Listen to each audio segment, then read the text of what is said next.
이제 우리 하나님 말씀을 들을 시간입니다. 오늘 하나님 말씀은 구약성경 시편 2편입니다. 구약성경 시편 2편. 제가 여러분 앞에 시편 2편 읽어드립니다. 어찌하여 열방이 분노하며 민족들이 허사를 경영하는고, 세상에 군왕들이 나서며 관원들이 서로 껴하여 여호와 그 기름 부은 자를 대적하며 우리가 그 맨 것을 끊고 그 결박을 벗어버리자 하도다. 하늘에 계신 자가 웃으시며 주께서 저희를 비웃으시리로다. 그때 분을 바라며 진노하사 저희를 놀래어 이르시기를 내가 나의 왕을 내 거룩한 산 시온에 세웠다 하시리로다. 내가 영을 전하노라. 여호와께서 내게 이르시되 너는 내 아들이라. 오늘날 내가 너를 낳았도다. 내게 구하라. 내가 열방을 유업으로 줄이니 내 소유가 땅 끝까지 이르리로다. 네가 철참으로 저희를 깨뜨리며 질그릇같이 부수리라 하시도다. 그런즉 군왕들아, 너희는 지혜를 얻으며 세상의 관원들아, 교훈을 받을지어다. 여호와를 경외함으로 섬기고 떨며 즐거워할지어다. 그 아들에게 입맞추라. 그렇지 아니하면 진노하심으로 너희가 길에서 망하리니 그 진노가 급하심이라. 여호와를 의지하는 자는 다 복이 있도다. 아멘. 우리가 계속해서 사도행전 강의를 들었지만은 제가 언젠가 말씀드린 대로 시편을 또 우리가 알아보겠다, 구약을 함께 보겠습니다 했는데 한 달에 한 번 정도 하게 되는데 이 사도행전을 연이어서 하다 보니까 연결되는 부분이 있어서 이제 시편을 오늘 또 보게 되었습니다. 오늘 이 시편 제목은 기름 부은 자를 대적하는 자들과 그들을 향한 하나님의 비웃음입니다. 좀 제목이 좀 깁니다. 이것을 축약해 보려고 했었지만 잘 안 되었습니다. 내용이 잘 전달되지 않을 것 같아서 기름 부은 자를 대적하는 자들과 그들을 향한 하나님의 비웃음, 이것에 대해서 함께 나누고자 합니다. 다윗은 오늘 이 시편 2편은 다윗의 시입니다. 다윗 당시의 상황에 대한 내용이지만 다윗은 선지자였기 때문에 이 시편 2편의 주제는 바로 예수 그리스도이십니다. 즉 예수님은 살아계실 때에도 그리고 죽으시고 부활하신 후에도 동일하게 우리에게 말씀하신 것이 모세와 율법과 시편과 선지자들이 말한 모든 것이 나를 향하여 말했다, 이렇게 말씀하신 것을 여러분들은 기억하실 것입니다. 이 시편도 예수 그리스도를 향하고 있다는 것, 우리는 그 관점을 가지고 이 말씀을 들으셔야 됩니다. 오늘은 이 시편 2편을 통해서 세상이 얼마나 그리스도를 대적하고 반역하고 있는지, 그러나 하나님은 그들의 그 반역을 비웃으시고 계신다는 것을 오늘 우리는 배우게 됩니다. 먼저 이 시편 2편의 구성을 한번 보자면 이 2편 1절부터 3절까지는 그리스도에 대한 열방, 세상의 반역에 대해서 말하고 있습니다. 그리고 4절에서 5절에서는 이에 대한 하나님의 반응이 그들을 향한 비웃음입니다. 그리고 6절에서 9절은 하나님께서 세우신 왕, 즉 예수 그리스도의 권세, 이것에 대해서 말하고 있고 10절에서 12절은 그러므로 너희는 회개하라, 회개를 촉구하고 있고 그렇게 되어지면 너희가 하나님으로부터 얻을 상과 그리고 벌에 대해서 말하고 있습니다. 다윗은 이 나라들이 각 나라들이 경노하고 민족들이 지금 소동하고 있다고 말합니다. 물론 다윗 당시 실제적으로 땅의 왕들과 통치자들은 하나님께서 기름 부은 자의 다윗을 대적하려고 공모하고 있었다는 것, 이것은 역사적인 사실입니다. 그래서 우리는 사무엘하 10장에서도 보면 열방인 이 암몬 자손들이 다윗의 통치로부터 벗어나고자 시도하고 있는 것들을 보게 되어집니다. 다윗은 하나님께서 선지자 나단을 통하여 그에게 말씀하셨던 것을 지금 회상하고 있습니다.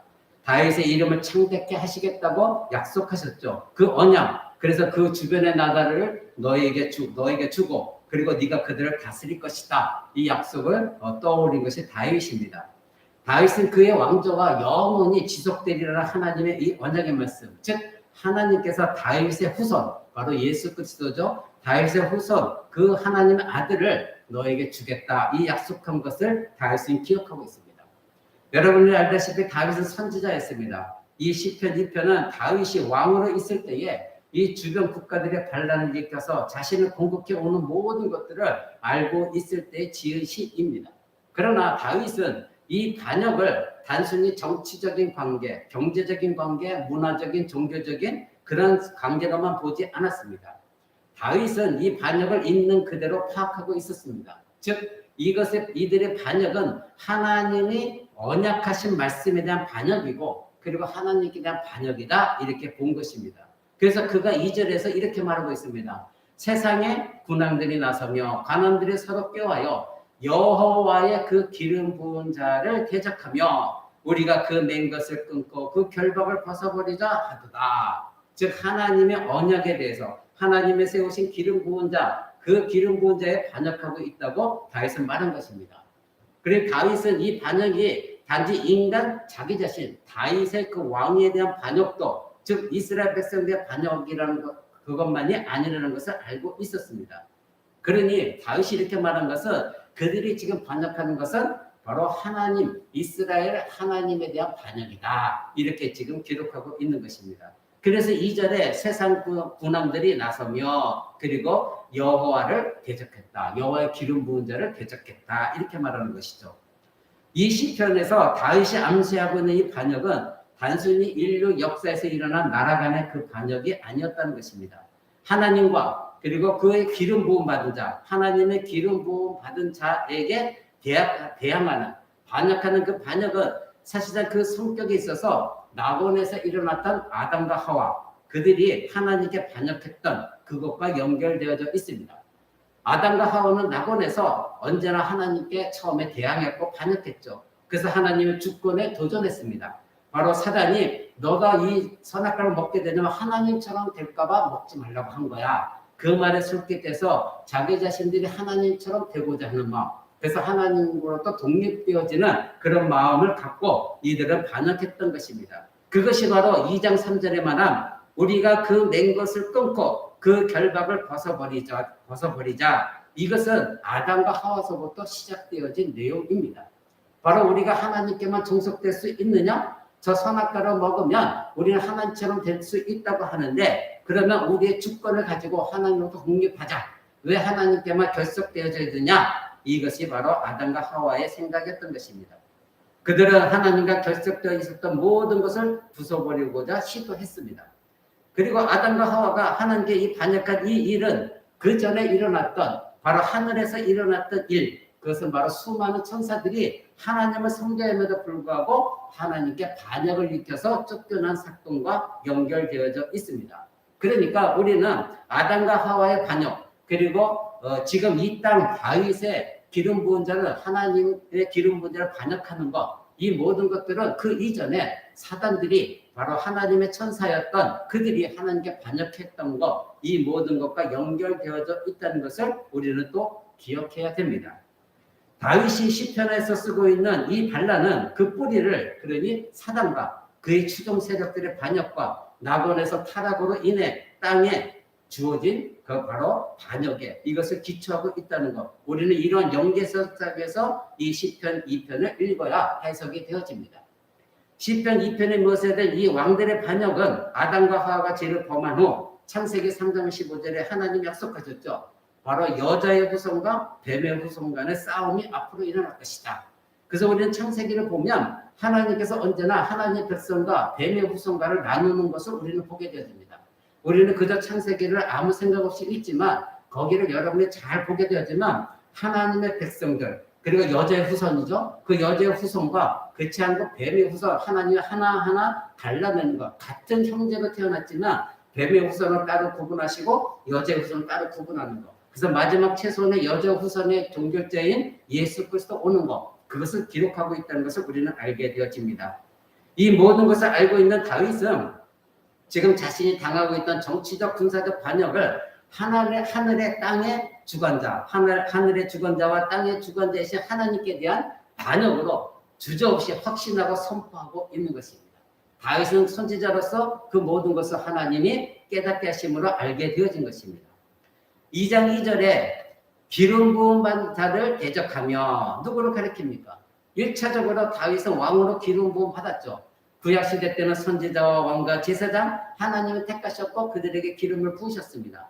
우리가 잘 아는 대로 이 그리스도라는 말은 구약의 메시아, 이것을 헬라어로 번역한 것입니다. 그래서 요한복음 1장과 4장에서는 신약에 유일하게 메시아라는 말을 자주 등장하고 있습니다. 그래서 요한복음 1장 41절에 보면 메시아라 번역하면 그리스도다. 요한복음 4장 25절에도 메시아 곧 그리스도다 이런 말을 합니다. 그러므로 우리가 그리스도에 대해서 배우려면 필수적으로 구약의 메시아가 무엇인지를 배워야 됩니다. 그리고 이 메시아의 의미가 기름 부음 받았다 이런 뜻이기 때문에 구약에서 기름 붓는다는 것이 어떤 의미를 가지고 있는지를 우리는 배워야 됩니다. 근데 여러분은 이미 잘 알고 있습니다. 그러나 다시 간단하게 말한다면 기름 부음을 받는다. 기름 붓는다는 것은 성별하다, 거룩하게 하다. 그래서 하나님께서 특별히 성별시키신 그런 것에 기름을 붓는 것입니다. 이 모든 것들은 하나님을 위하여 그리고 하나님 앞에서 거룩하게 구별되었다는 그런 의미인 것입니다. 그래서 여러분들이 구약 성경을 읽다 보면은 성전에 기구들에도 기름 붓는 것을 여러분 보게 되어집니다. 그것을 우리는 성구라고 합니다. 그래서 오늘날도 교회 안에 이 강대상 우리는 뭐가 다 일반적으로 얘기할 때 이건 성구다. 즉 하나님을 위하여 구별되어지는 기구들이다. 이렇게 우리는 말하고 있는 것이죠. 하나님께서 사람이든 간에 사물이든 간에 하나님께서 자신의 소유로서 거룩하게 따로 구별하실 것 그때에 기름을 붓습니다. 그것은 바로 하나님께서 자신의 거룩한 소유자로 따로 두는 것입니다. 하나님이 특별히 택하셔서 이것은 하나님을 위해서 쓰임 받는 것이다. 이렇게 하나님의 소유로서 기름 붓는 것 그것이 기름 부음입니다. 성경에서 여호와의 기름 부음을 받은 이들에게 특별히 나타나는 현상은 바로 그들에게 성령이 임했다는 것이죠. 그래서 하나님께서는 구약시대 때에도 이제 왕과 선지자 제사장들의 기름 부으셔서 그들에게 하나님의 일을 알려주셨고 그래서 그들이 하나님 뜻을 받도록 그 직무를 감당하도록 하셨습니다. 즉 기름 부음 받은 사람은 자기 자신의 뜻과 의지대로 행하는 것이 결코 아니라 바로 기름 부으신 여호와 하나님의 뜻과 의지로 행한다는 것을 보이기 위해서 하나님의 성령이 그에게 임했던 것입니다. 그래서 하나님께서는 이 성령께서 어떤 사람에게 부어지는 것, 그것을 임하시는 것, 이것은 그 사람이 특별히 하나님께서 구별하셨다, 성별하셨다. 그래서 하나님의 거룩한 소유로 하나님의 뜻을 이루기 위하여 그들을 택하셨다. 이것이 바로 기름 부으심을 통하여 그들에게 직분을 내리셨던 이유입니다. 그래서 왕이요, 제사장이요, 그리고 선지자로 그들을 사용하셨던 것이죠. 그러므로 우리는 이 기름 부음의 의미를 생각할 때에 단순히 제사장, 왕, 선지자로 하나님께서 직분을 주셨다 이렇게만 생각할 것이 아니라 이 직분에 성령의 임하심으로 말미암아 그들을 하나님께서 주관하시고 그리고 하나님의 특별한 의지를 따라서 그 사람이 일하도록 이끌고 계시다는 것 이것을 우리는 기억해야 되는 것입니다. 다르게 말하자면 기름 부음을 받았다는 것은 그래서 하나님의 특별한 뜻이 드러나고 있다. 이것을 말하고 있는 것입니다. 이 점에서 우리가 기름 부음 받았다는 것과 순종과의 관계를 우리는 보게 되어집니다. 기름 부음을 받았다는 것은 더 이상 아까 서두에 말씀드린 대로 자기의 뜻, 자기의 생각, 자기 의지를 실천하고 살아가는 것이 아니라 이제는 철저하게 하나님의 통치를 받아서 성령의 영향력 아래서 하나님 뜻대로 살아가는 것이고 하나님이 하라고 하신 것만 행하는 것 그것이 기름 부음 받은 자의 의무입니다. 그러므로 우리는 구약에서 제사장이나 왕이나 선지자들에게 하나님께서 훨씬 더 그들을 가혹하게 대하시는 것을 보게 됩니다. 저거 큰 죄가 아닌데 그렇죠? 그런데 그들이 잘못 드려진 예배 속에서 하나님이 크게 진노하시는 것들을 보게 되어집니다. 왜냐하면 하나님이 거룩하게 구별하셔서 기름 부으셨는데 그 사람들이 자기 뜻과 영광대로 그것을 사용한다면 하나님은 아주 가혹하게 그들에게 진노하시는 것을 구약 성경에서 우리는 보게 되어집니다. 바로 하나님께서 자신을 주관한다는 것을 무시하고 모독하는 것이기 때문에 하나님 뜻을 거부한 거기 때문에 하나님께서 구약에서 아주 우리가 요즘 말로 생각하면 가혹하다 할 정도로 그 기름 부은 자들을 심판하시는 것을 보게 되어집니다. 그러기에 기름 부음을 받았다는 사실과 순종과는 항상 연결되어져 있습니다. 내가 기름 부음 받았다? 그렇다면 반드시 하나님의 뜻에 순종하면서 그 하나님의 뜻을 이루는 사람이 기름 부음 받은 자이지 기름 부음 받았다 하면서도 자기 뜻과 생각을 한다면 거기에는 불순종이 일어나게 되는 것이고 그때 하나님이 징벌이 가해지는 것입니다.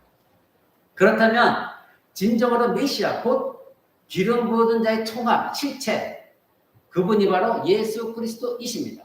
그러면 기름 부은 자의 모든 실체가 예수 그리스도밖에 없다는 것을 우리는 여기서 발견하게 됩니다. 왜냐하면 구약에 나온 왕, 제사장, 선지자 모두가 실체적으로는 아니라 예표였거든요. 그리고 그들은 100% 하나님 뜻에 순종한 사람들이 없거든요. 그러나 예수 그리스도는 이 땅에 바로 하나님의 뜻, 구속의 뜻을 이루기 위하여 십자가 죽으심으로 완전히 하나님 뜻의 순종을 이루어내셨습니다. 완벽하게 순종하셨습니다. 그러니 구약의 모든 기름 부은 자들은 예표이고 우리 주 예수 그리스도가 바로 그 기름 부은 자, 그것의 실체로 이 땅에서 완전한 순종을 이루신 것입니다. 진정으로 하나님께 드린 자는 그럼 누구입니까? 하나님의 영, 성령의 임하심으로 완전하게 하나님이 내 아들이다. 그리고 그 뜻에 순종한 자가 누구였습니까? 바로 우리 주 예수 그리스도밖에 없는 것입니다. 구약에 나오는 기름 부는 자들은 예표였고 기름 부는 자들의 실체는 예수 그리스도입니다.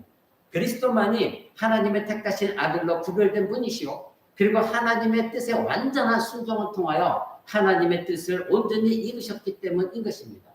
그러기에 우리는 그 그리스도를 바로 예수 그리스도를 그리스도다 말하고 곧 기름 부은 자다 이렇게 우리는 말하고 있는 것입니다.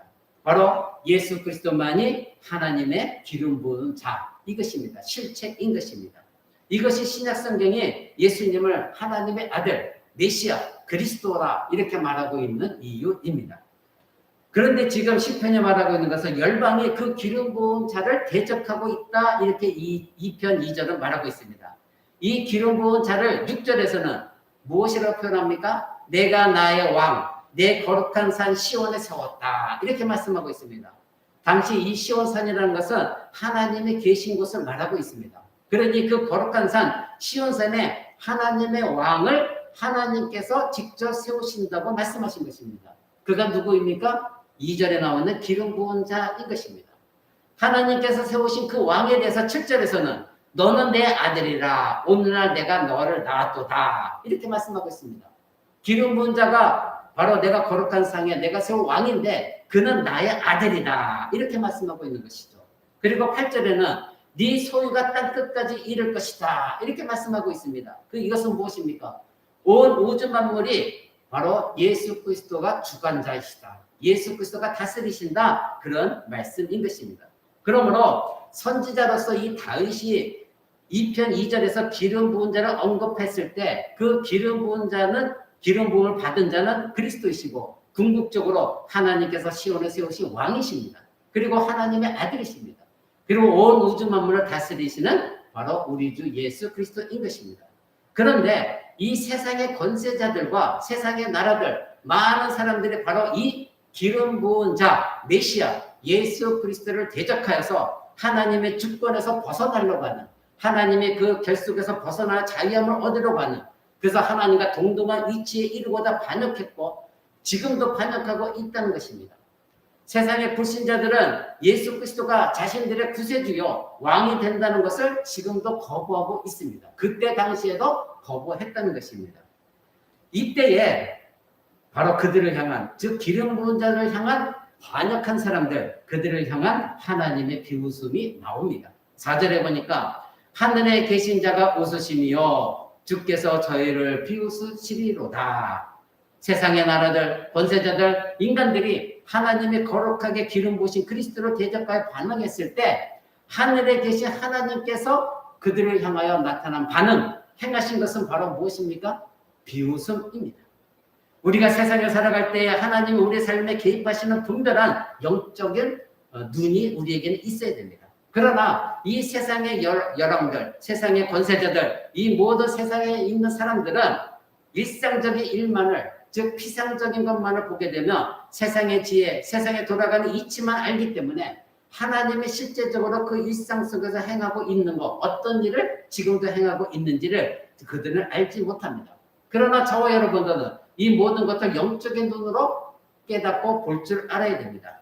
신자들은 일상 속에서 하나님의 능력, 권능의 손을 보고 있습니다. 그러나 신자들 가운데도 일상 속에서 일어나고 있는 하나님의 능력, 권능의 손을 보지 못하는 사람들이 있습니다. 그러기에 자기 삶에 연루되어 있는 수많은 실태에 얽혀있는 이해관계, 그것을 통해서 자기 자신만을 보기 때문에 자꾸 시험에 들고 그리고 혼란 속에 빠져들고 기쁨과 감사가 없는 것입니다.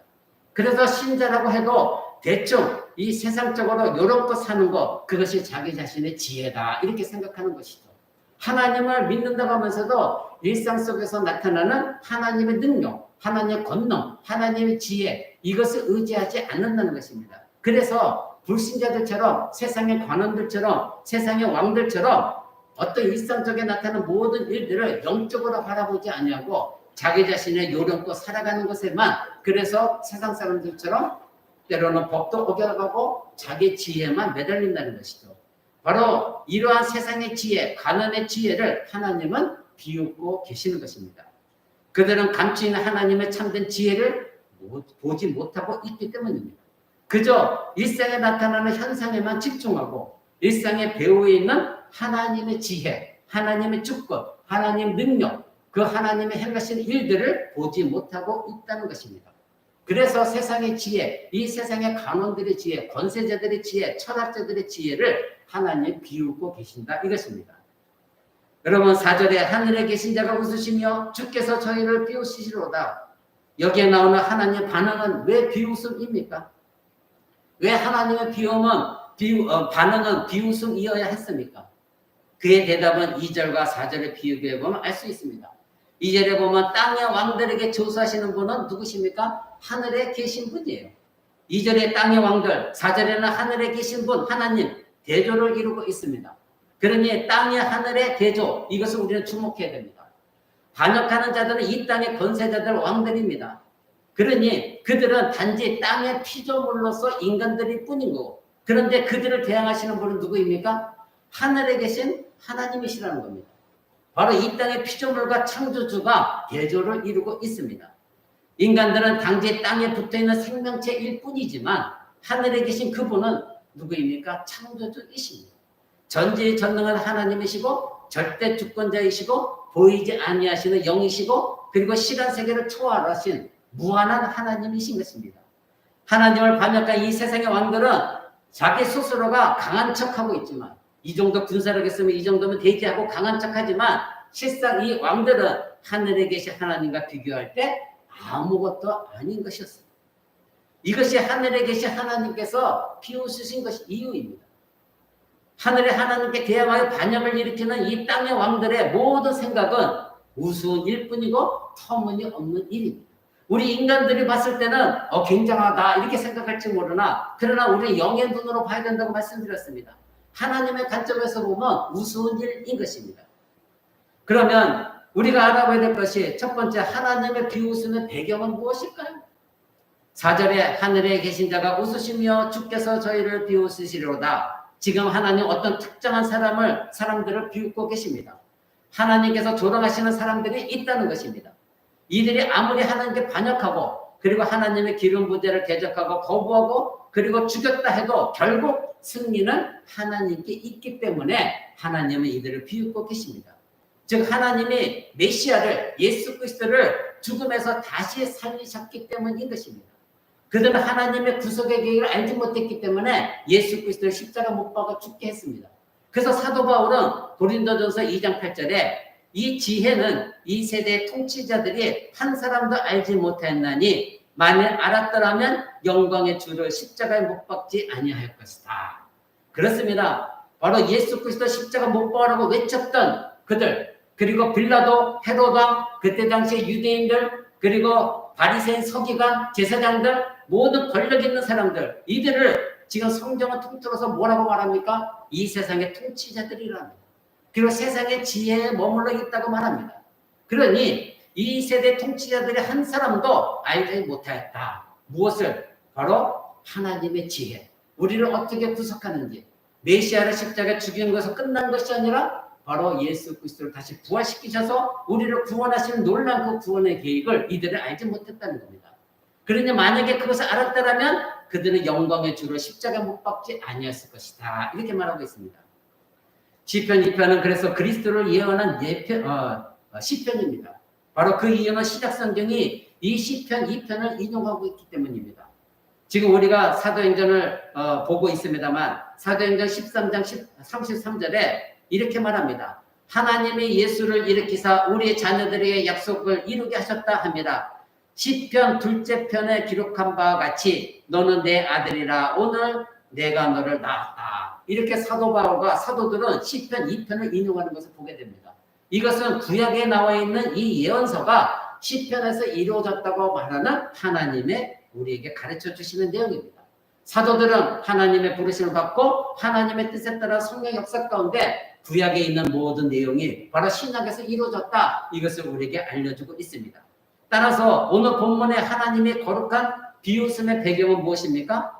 바로 예수 그리스도의 갈보리 십자가의 승리 안에서 여러분들이 이해해야만 이것이 가능한 이해가 되어집니다. 왜냐하면 하늘이 웃는 것은 예수 그리스도께서 십자가 위에서 승리하셨기 때문입니다. 그들은 죽였습니다. 그들은 자기가 이긴 줄 알았습니다. 예수 그리스도를 하나님의 아들이라고 말하는 자, 별 볼 일 없는 자, 나사렛 예수, 천수로 온 거, 그 사람을 죽였고 이제는 모두 끝났다 했지만, 그러나 하나님의 계획은 예수 그리스도가 십자가의 죽음으로 우리의 모든 죄를 사하는 것이고, 그리고 3일 뒤에 예수 그리스도를 다시 살리는 것이었습니다. 그러나 이들은 그것을 알지 못했기 때문에 하나님은 이들을 향하여 비웃고 계신 것입니다. 그렇다면 하나님의 비웃음의 이유를 정확하게 더 알고 보면 그것은 무엇일까요? 다윗 왕 당시 주변 이 나라들, 이 왕들은 이스라엘 왕 다윗에 대하여 반란을 일으켰습니다. 다윗을 대항하여 일으킨 이 반란으로 땅의 왕들은 다윗의 왕자에 대항했을 뿐만 아니라 누구에게 대항한 것이라 말하냐면 다윗의 혈통, 다윗의 계통에 대항한 것이었습니다. 바로 다윗의 위대한 자손, 장차 다윗의 후손으로 오실 예수 그리스도를 대항한 것이다. 이렇게 시편은 우리에게 알려주는 것입니다. 다윗의 보좌와 왕권은 그 자체로서 가지고 있는 것이 아니에요. 하나님은 다윗에 초점 맞춘 것이 아니라 다윗의 그 보좌, 다윗의 왕권의 그 가치는 바로 예표에 불과한 것이고, 그 다윗의 왕권의 실제적인 가치, 그 실체는 예수 그리스도의 보좌에서 성취되어진 것입니다. 그것이 바로 예수님, 하나님 말씀하신 다윗의 왕조를 회복시키겠다. 그것은 누구를 통하여? 예수 그리스도를 통하여 하나님께서 회복시키겠다는 그런 말씀입니다. 궁극적으로 하나님의 기름 부으신 자는 하나님께서 이 하나님이 거룩한 산에 세우신 왕입니다. 아까 우리 시편 2편에서 우리는 읽었습니다. 하나님이 내가 시온에 내 왕을 세우겠다. 왕이신 예수께서 실로 하나님의 아들이시요. 그리고 요단강에서 세례를 받으실 때에 여러분들 알다시피 공개적으로 많은 사람들이 보는 앞에서 예수 그리스도의 성령으로 기름 부으셨습니다. 여러분들 이것을 기억하실 것입니다. 그래서 마태복음 3장 16절에 이렇게 말합니다. 예수께서 세례를 받으시고 곧 물에서 올라오실 때 하늘이 열리고 하나님의 성령이 비둘기같이 내려 자기의 위에 임하심을 보시다니. 많은 사람들이 이것을 목격했습니다. 그래서 그리스도는 하나님의 아들이요 기름 부음 받으시오 받은 분이시고 창조 세계의 왕이시기 때문에 모든 표적과 기적을 예수 그리스도께서 일으키실 능력이 있으셨던 것입니다. 여러분, 우리의 신약을 보면 예수님 폭풍을 멈추게 하셨습니다. 오병이의 기적도 일으키게 하셨습니다. 귀신 들린 자를 쫓아내셨습니다. 죽은 자도 살리셨습니다. 문둥병도 고치셨습니다. 안진뱅이도 일으키셨습니다. 많은 기적을 베푸셨을 때 그때마다 성경이 말하고 있는 것은 표적이다. 이렇게 말하고 있습니다. 그가 예언하신 메시아 예수 그리스도다. 하나님의 아들이다. 그래서 이것이 표적이다. 이렇게 말하고 있는 이유인 것입니다. 그렇습니다. 이 모든 피조세계가 바로 이 세상의 질서가 자연의 질서가 바로 그리스도의 명령에 복종했기 때문에 오병이어의 기적도 일어나게 된 것이고 그리고 죽은 자도 살릴 수 있는 것이고 안진병에도 일으킬 수 있었던 것입니다. 그러므로 땅의 왕들이 다윗과 하나님께 대항했을 때 그들은 궁극적으로 오실 예수 그리스도께 대항하여 반기를 든 것이다. 시편은 말하고 있습니다. 그래서 이들의 반역은 아담과 하와가 낙원에서 이 반역의 연계선상에 놓여 있을 뿐만 아니라 그리스도께서 이 땅에 계실 때 많은 세력 있는 자들이 예수 그리스도께 반역했던 것, 이 모든 것과 모든 것이 연결되어져 있고 맞닿아 있다는 것, 우리는 이것을 알아야 됩니다. 그들은 모두가 함께 모이겠습니다. 왕들과 통치자들, 권세자들이 바로 하나님의 이 아들을 파멸시키기 위해서 모두가 음모를 꾸미고 있었습니다. 신약 성경을 읽다 보면은 바리새인과 유대인, 서기관들, 제사장들, 헤로당 모두가 로마 군사 어떻게 하면 이 예수 그리스도를 죽일까? 그들은 모의한 것을 우리는 보게 되어집니다. 바로 이들이 결국 예수 그리스도를 십자가의 죽음으로 내몬 사람들이고, 이들이 시편 2편에 말하고 있는 서로 열왕의 군사들, 그리고 열왕의 군왕들, 통치자들, 이들이 서로 모의하고 있다. 이것이 시편에 말하고 있습니다. 이렇게 말하는 이유는 바로 성경이 그렇게 말하고 있기 때문입니다. 사도행전 4장에서 이스라엘의 제사장들과 장로들이 빌라도의 헤롯 그와 모의해서 하나님께서 세우신 시온의 왕, 바로 하나님께서 땅에 끝까지 건세를 주신 그 왕을 파멸하기 위해서 모의한 것들을 우리는 사도행전 4장에서 보게 되어집니다. 여러분 잠깐 사도행전 4장 23절을 한번 볼까요? 사도행전 4장 23절에 이렇게 말합니다. 사도들이 노임에 그 동료에게 가서 제사장들과 장로들의 말을 다 보아하니 저희가 듣고 일심으로 하나님께 소리 높여 가도록 대주제여 천지와 바다 그 가운데 만유를 지으신 이시오 또 주의 종 우리 조상 다윗의 입을 으딱하사 성령으로 말씀하시기를 어찌하여 열방이 분노하며 족속들이 허사를 경영하는고 세상의 군원들이 나서며 가난들이 함께 모여 주와 그 그리스도를 대적하도다 하신 이로소이다. 이것이 시편 2편 2절을 인용한 것입니다. 그러니까 지금 사도들을 예수 그리스도 복음을 전하는 이 사도들을 잡아놓은 사람들, 이 사람들을 다시 풀어줬을 때에 이 사도들이 하나님께 외친 것입니다. 바로 이들이 한 일이 시편 2편에 나와 있는 그 내용입니다. 이렇게 말하고 있죠. 그런데 중요한 것은 27절입니다. 27절에 보니까 과연 헤롯과 본저 빌라도 그리고 이방인과 이스라엘 백성과 합심하여 하나님의 기름 부으신 거룩한 종 예수 그리스도를 거스려 하나님의 권능과 뜻대로 이루려고 예정하신 그것을 행하려고 이성에 모였습니다. 그러니까 시편 2편에 나와 있는 내용을 인용하면서 그 사람들이 세상의 군왕들, 관원들, 권세자들이 누구냐? 그것이 바로 지금의 이 시대로서는 헤롯이고 빌라도고 그리고 이방인들, 이스라엘 백성, 이 모든 자들이다. 이렇게 사도는 말하고 있는 것입니다. 그러니 시편 2편에 있는 내용을 이 사도들은 그것을 하나님의 분명한 예언서로서 이 모든 것이 지금 시대에 이루어지고 있습니다. 이것을 우리에게 알려주고 있는 것입니다. 사랑하는 성도 여러분, 이 땅의 왕들, 통치자들의 배후에는 사단과 그의 군사들이 있습니다. 사단과 그의 군사들이 하나님과 하나님의 거룩하게 기름 부으신 자, 바로 예수 그리스도를 향한 이 반역의 절정은 어디서 일어났냐면 갈보리 언덕 십자가에서 나타나신 것입니다. 예수 그리스도 십자가 못 박고 그들은 예수님의 침을 뱉고 조롱했습니다.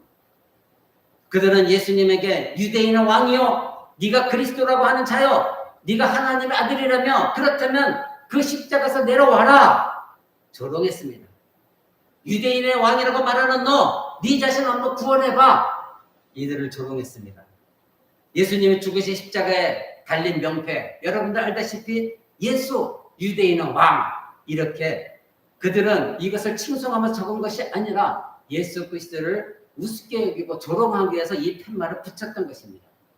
이 팻말에 달린 구절이 시편 2편의 성취입니다. 여러분 시편 2편 6절 우리가 읽은 대로 내가 나의 왕을 내 거룩한 산 시온에 세웠다. 그것이 바로 유대인의 왕입니다. 바로 하나님께서 내가 나의 왕을 내 거룩한 산 시온에 세웠다. 그분이 왕이시다. 그런데 팻말에 유대인의 왕이다 이렇게 적혀 있었습니다. 세상은 비웃습니다. 이스라엘아 너의 왕을 봐라. 그가 지금 십자가에 달려있지 않느냐. 세상과 사탄과 그의 하수인들을 비웃었습니다. 하나님의 아들이 십자가에 그렇게 힘없이 매달려 있는 동안 그들은 승리감에 넘쳐서 예수 그리스도를 비웃고 조롱했었습니다. 그러나 사랑하는 성도 여러분, 세상이 이 사탄의 권세가 열방의 왕들이 하나님의 아들, 하나님의 기름 부으신 이 예수 그리스도를 비웃고 있지만 궁극적으로 하늘에 계신 하나님께서 오히려 그들을 비웃고 계신다고 성경은 말하고 있습니다. 거룩하신 하나님의 이 들어오신 진노가 시온에서 그의 아들, 십자가에 달리신 아들 예수 그리스도에게 쏟아 부어졌습니다. 땅의 왕들이 이 마귀의 곁에서 모여 그리스도로 십자가에 못 박는 동안에 이 사단이 이 왕을, 하나님 세우신 왕을 파멸시키기 위하여 그들의 모든 노력을 다하고 있는 동안에 하늘에 계신 하나님께서는 사탄과 그의 하수인들을 비웃고 계십니다. 왜냐하면 그들이 행위가 어리석기 때문입니다. 사단과 세상의 왕들, 그리고 헤롯과 본저 빌라도, 그리고 이방인들, 그와 함께 했던 이스라엘 백성들, 유대인들은 하나님께서 이미 구약의 선지자를 통해 예정하신 이 일들을 자기 자신들이 행하고 있다는 것을 알지 못하고 있기 때문입니다. 이미 하나님은 구약에서 많은 선지자를 통하여 예수 그리스도 내 아들이 메시아가 어떻게 와서 어떻게 죽을 것이고 어떻게 다시 살아날 것인가를 이미 약속하셨거든요. 근데 이들만은 그것을 지금 알지 못하고 있는 거예요. 그런데 하나님이 그렇게 일어날 일들을 자기 자신들이 자기들의 손으로 지금 하고 있다는 것조차도 모르고 있다는 것입니다. 그래서 하나님이 이들을 지금 비우고 계신 것입니다. 앞으로 그들이 기름 부은 자를 어떻게 행해야 될 것인가, 어떤 일이 일어날 것인가, 이 모든 걸 예정하신 바로 그것을 자기 자신들이 행하고 있었던 것입니다. 이를 신약에서 사도 바울은 사도행전 4장 27절에 그렇게 말하는 거예요. 우리가 이미 읽어봤죠. 과연 헤롯과 본도 빌라도는 이방인과 이스라엘 백성과 합동하여 하나님의 기름 부으신 거룩한 종 예수 그리스도를 거스려 하나님의 권능과 뜻대로 이루려고 예정하신 그것을, 이것이 바로 예수 그리스도를 그들이 십자가에 못 박을 것이다. 이것을 그들이 행하려고 이 성에 모였습니다. 바로 이것을 사도 바울 서기에 말하고 있습니다. 그들은 하나님의 기름 부은 자를 죽이고 반역하고 모의했고 그리고 하나님께 대항하여 반역했습니다. 그러나 그들의 모의는 하나님의 허락하심 없이는 될 수가 없는 것입니다. 하나님은 그것까지도 다 허락하신 것입니다. 그들은 죄인들을 구원하기 위해 오신 바로 하나님의 구속 계획이 있는 예수 그리스도, 그 계획 안에 있는 그 일을, 예수 그리스도 십자가 못 박는 그 일을 하고 있었지만, 그러나 그들은 그것을 알지 못한 중에 행하고 있었던 것입니다. 실상 그들의 행위는 반역과 모의야말로 여전히 하나님께서 주권을 가지고 계시다는 것, 이것을 그들은 알지 못한 것입니다. 그들은 아주 오래전에 선지자를 통하여 하나님께서 그들이 어떤 일을 행하면서 나의 아들, 이 기름 부은 자 예수 그리스도를 반역하고 죽일 것인지를 이미 다 정해 놓았다고 성경은 말하고 있습니다. 갈보리의 목적이 무엇입니까? 갈보리 십자가 죽음의 목적은 무엇입니까? 사단과 땅의 통치자들은 이 갈보리가 이 유대인의 왕 그리스도가 죽는 것으로 하나님의 통치가 끝이 났다고 생각했습니다. 그러나 하나님의 이 구속 계획은 그들이 생각한 대로, 계획한 대로, 그들이 마음에 들 정도로 하나님이 행하지 아니하셨고 하나님의 계획은 따로 있었습니다. 갈보리의 실체는 무엇입니까? 바로 갈보리야말로 이 사단의 세력과 그리고 사단의 추종자들 이들, 세상의 군왕들, 불신자들, 예수를 죽이라고 말한 이들의 파멸이었습니다.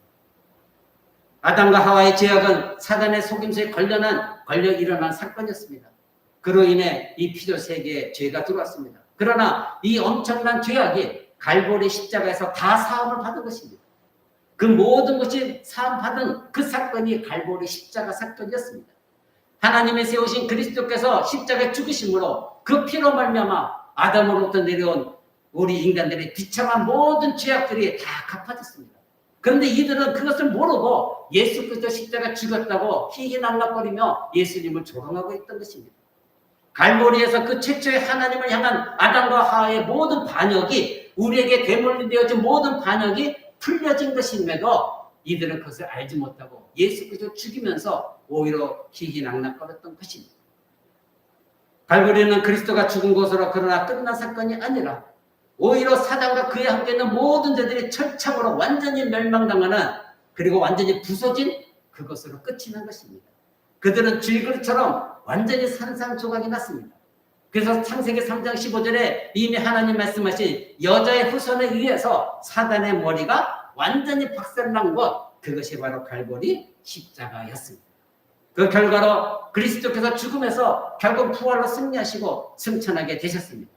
이 승천이 의미하는 건 무엇입니까? 그리스도께서 바로 하나님에 의해서 하나님의 보좌 우편에 모든 권세를 가지고 이 온 우주 만물을 다스리는 주권을 갖고 계시다는 것을 의미하는 것입니다.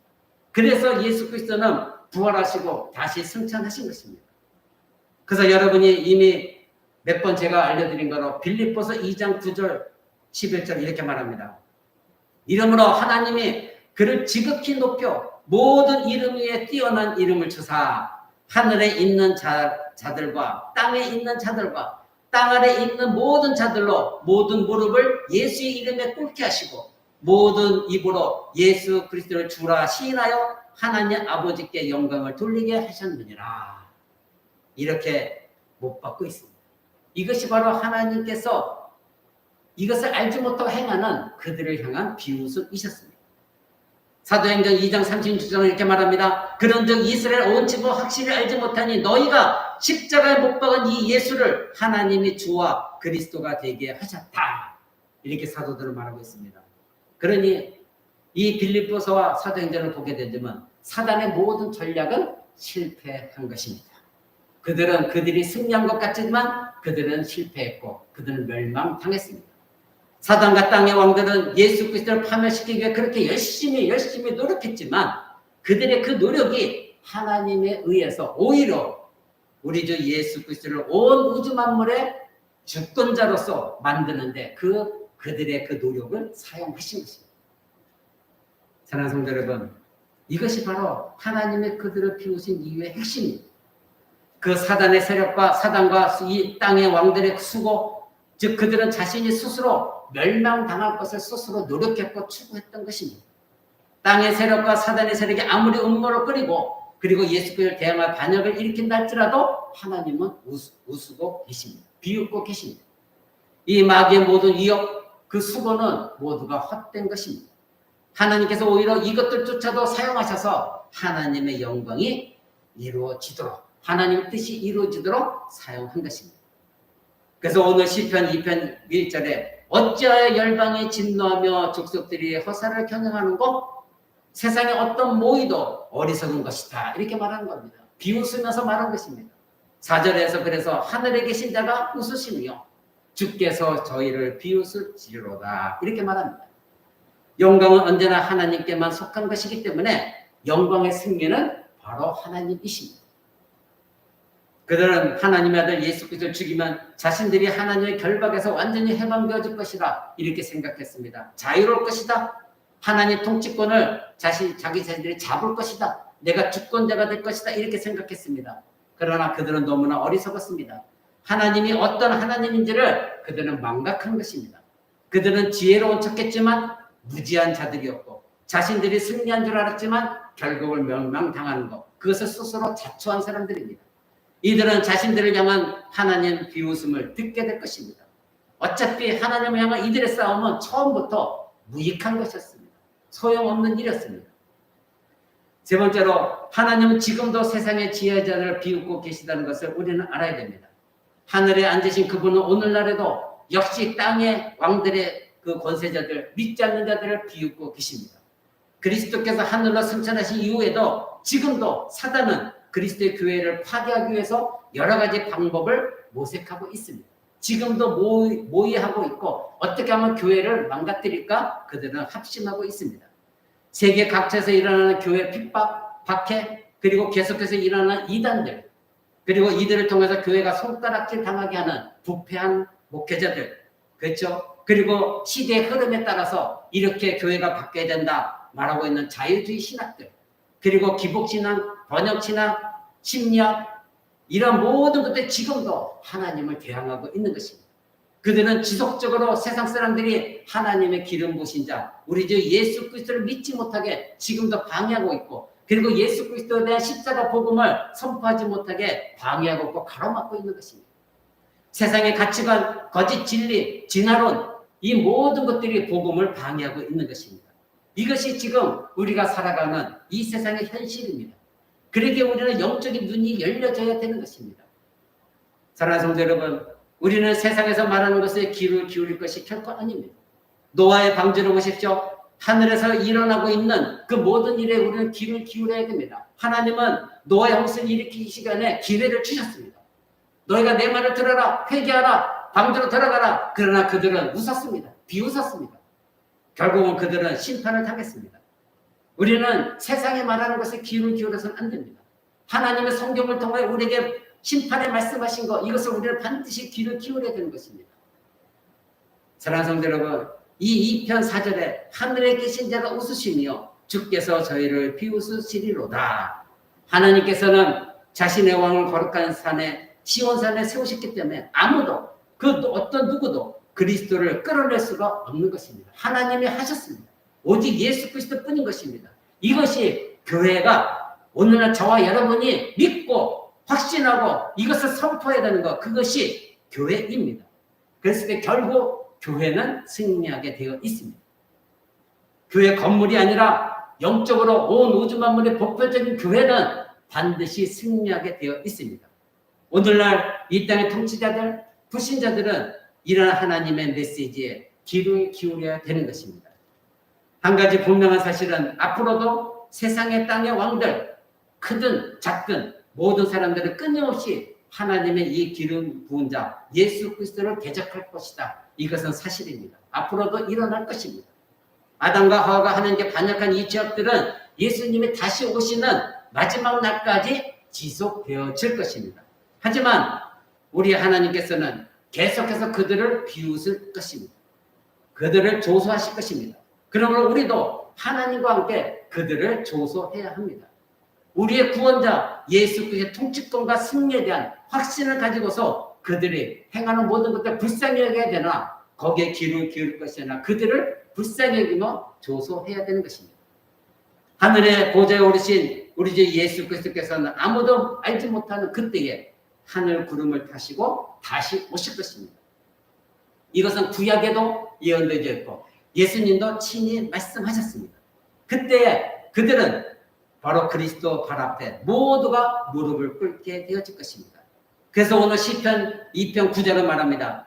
네가 철장으로 저희를 깨뜨리며 질그릇같이 부수리로다. 이 말씀은 예수님이 다시 오실 때 반드시 이루어질 것입니다. 예수님이 다시 오시는 그날에는 예수 그리스도께 반역한 모든 자들은 반드시 멸망을 당할 것입니다. 그래서 그날에는 또한 하늘에서 그들을 향한 비웃음의 소리가 들려질 것입니다.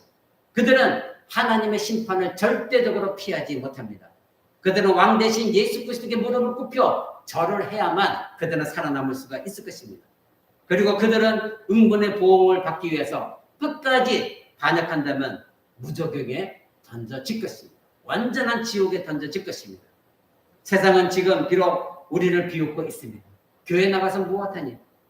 그렇게 시간 바쳐서 너희들 헌신하면 무엇하니? 이렇게 비 오는 날 집에서 가만히 있고 편하게 쉬면 얼마나 좋니? 놀러 다니면 얼마나 좋니? 거기 가서 왜 그렇게 힘들게 예배를 드리니?